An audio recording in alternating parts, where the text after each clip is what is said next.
Արցախյան պատերազմի հայտնի հետախույզ Կանդազ Մակալնով Արթուր Ավանեսյանն արդեն մեկ շաբաթից ավել գտնվում է Վարդաշենի քրեակատարողական հիմնարկում եւ հայտարարել է հացադուլ, սակայն երեկ Սամվել Կարապետյանի հոտորով դուրս եկավ հացադուլից։ Ըստ պաշտոնական մեղադրանքի ընտրակաշառքի գործով է անցնում Կանդազը, ով իր հացադուլով բողոքում է քաղաքական հետապնդումների եւ անարդարության դեմ։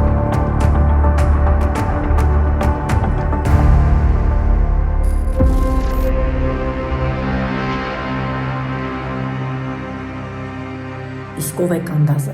ինչու է նրա դեմքը դեֆորմացված։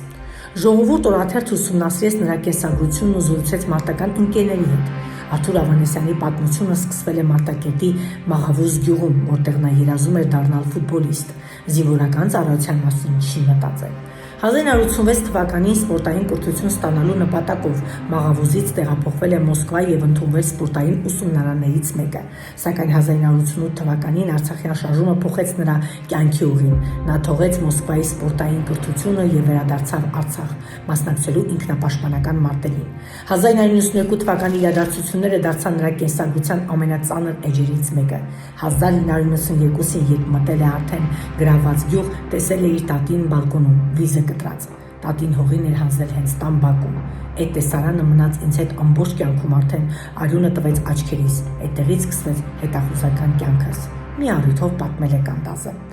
Քարագլխի բարձունքում ծնվել է նաև նրա անունը՝ Կանդազ, ինքնագլուխ չնահանջող։ Այդպես էլ մնացել է մինչ օրս։ Պատերազմական տարիներին Ավանեսյանը նաև մասնակցել է վտանգավոր հետախուզական գործողությունների։ Նրա դեմքի ծանր վնասվածքը, ըստ մարտական ընկերների պատմածների, ստացել է օպերացիայի ժամանակ, թշնամու տարածքում թաքնվելու ժամանակ։ Թեև հետախույզն ինքը պատմել է, որ փոքր ժամանակ շունն է գծել դեմքը, բայց իրականում անզեն աչքով երևում է, որ սպին փոքր ժամանակվա չէ։ Նա հետախուզական մի օպերացիայի ժամանակ է ծանր վիրավորում ստացել, ինչպես պատմեցին ժողովուրդ օրաթերթին, երբ Կանդազը խմբով թշնամու ճակատ է ներթափանցել, անհրաժեշտ պաշտպանության համար թաքնվել է մացառուտների մեջ։ Թփերի տակ վայրիխոզը հոշոտել է նրա դեմքը, սակայն նա ձայն չի հանել, որ իր եւ իր հետախույզների կյանքը չվտանգի։ Աննաշաղախ վերադարձել է իր զորամաս մարտական առաջադրանքը կատարած։